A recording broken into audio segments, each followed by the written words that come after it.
Brendan here, author, speaker, educator, and welcome back to the book club. This week, I chose Between and Betwixt, the Corridor of Doors Trilogy, Book 1.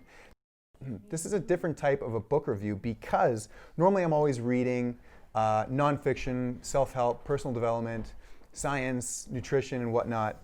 But this book is a sci-fi book, it's a fantasy book, and it's fiction. And I don't normally read fiction books. But it's even more special because this book review is going to be an interview, Q&A, with one of the co-authors, my uncle, Bruno Pecile.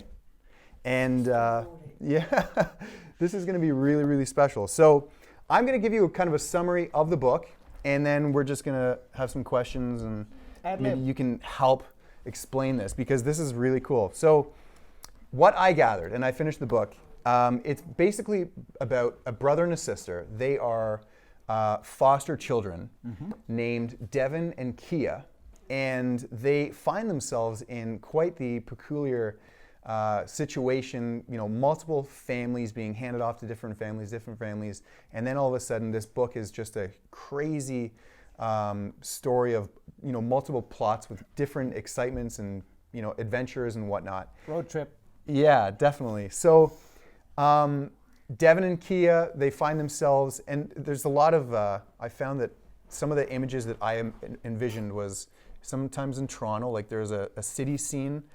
I kind of gathered it was like Yonge and Dundas Square. Absolutely. Really?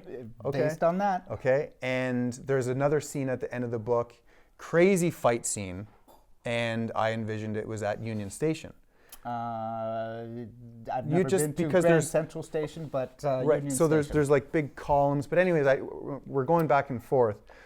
But basically, it's a crazy fiction book about a brother and sister, and they find themselves in crazy adventures. And there's a lot of native or Aboriginal sort of shamanism. Right. Okay. So why don't you? Okay, I'm gonna just name one character, and then maybe you can expand on that character. How about that? Because I don't want to give too much of the information out, because in my opinion, like doing the whole or reading the book that's all fiction, you're really left for your imagination, right? So, and everyone can kind of envision the characters how they perceive them. So Devin is, how old is he?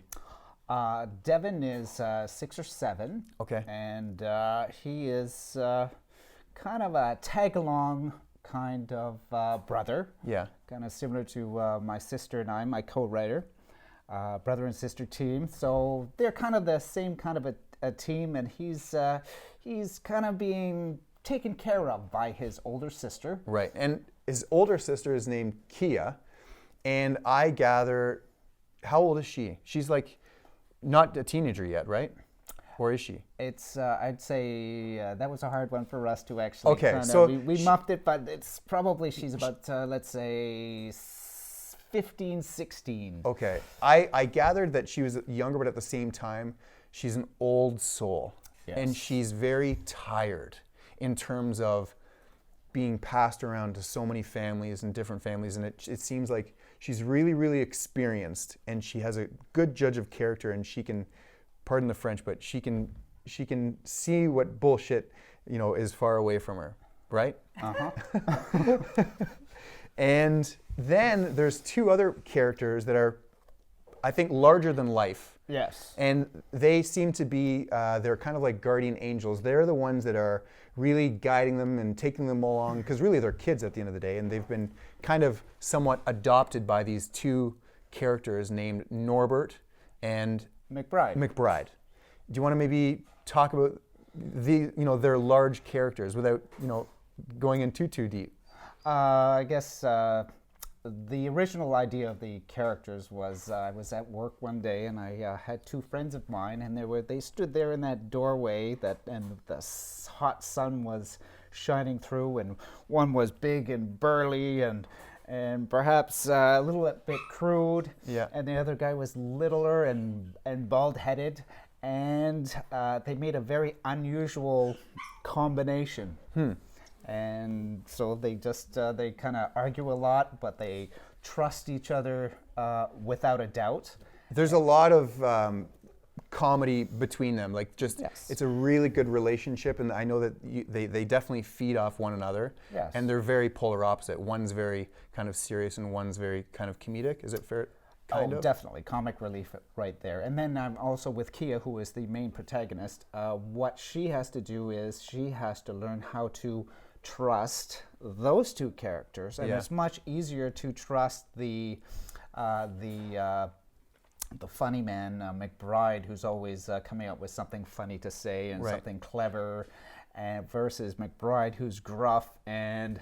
And Devin, Kia's brother, he takes a real liking to, is it McBride? Both of them. Okay, right. Right. And so I think the sister, Kia, who really has her guard up, has to somewhat let down a little bit because her little brother is just taking such a liking to these guys. It's almost like she has to. And like they're walking down one street and they meet some ladies of the night, and of course they're trying to escape from Norbert McBride, and immediately she's trying to walk by, and her brother will blurt out everything, and then it's like, oh, now what do I do? Right. So what is, without, because again, this is a trilogy, and I've finished the first book, and it's absolutely fantastic. And it's talk about total escapism.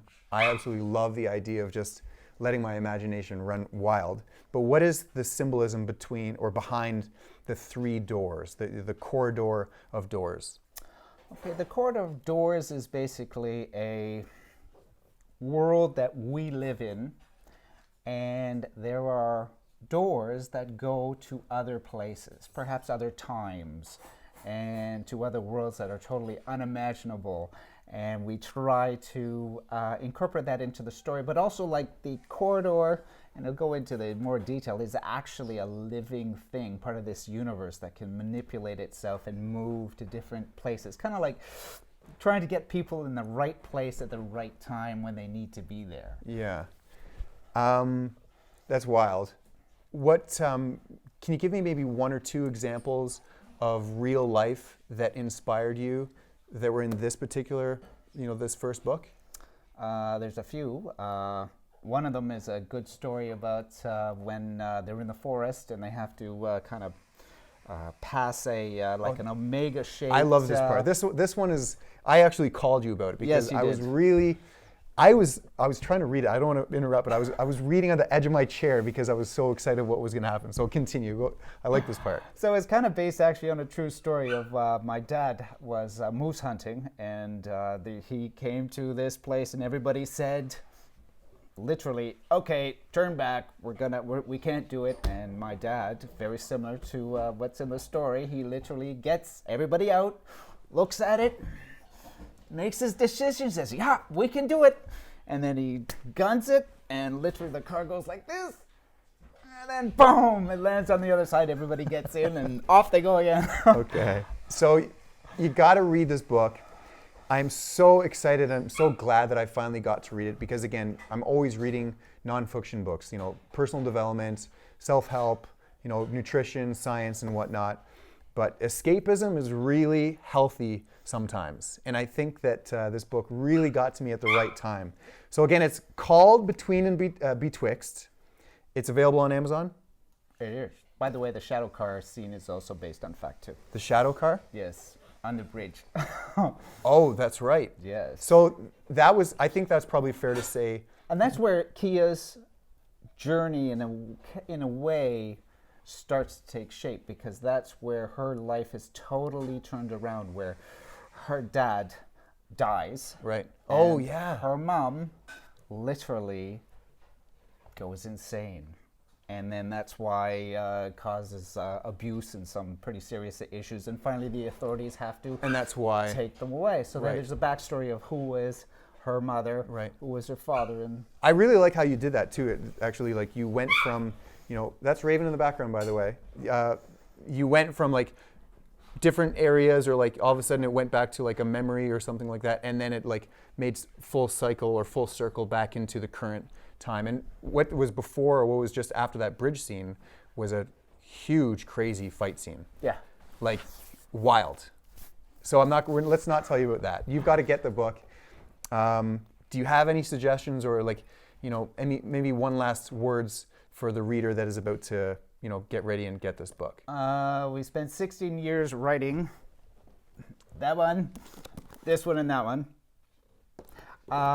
We also wrote it very, very tight because I've also, one thing that I don't like about books is, and I've read quite a few, if you can see at 50 pages and not lose anything, that's just filler. Right. All right, so it's very tight. There's very, get to the story. If it's not important, we cast it out. Got it. So from a very, very experienced reader, you've made sure that there's no boring parts in this book. And there definitely is not. It's all action. And it's a lot of good storytelling. Right? Thank you. So let's pass me those the two other books. So again, the first is Between and Betwixt, the corridor of doors. The next one is Sevens and Sixes, and the neat thing about that is from Shakespeare, everything is at sixes and sevens, so everything is literally crazy, because that is the metaphor for that. Okay. And then the very last one, which we published fairly recently, is called Essence in Existence. Amazing. So what's in the future? Any more books coming? We got a few things too, but it's percolating. What about a movie? We'd love that. So hopefully this YouTube video, gets seen by the right people. It's a fantastic book. It's a trilogy, and I'm not there yet with the book number 2 and number 3, but fantastic number 1. Absolutely blessed, and what an honor to actually know the author and be related to the author. So thank you for giving me this opportunity to share this with everyone.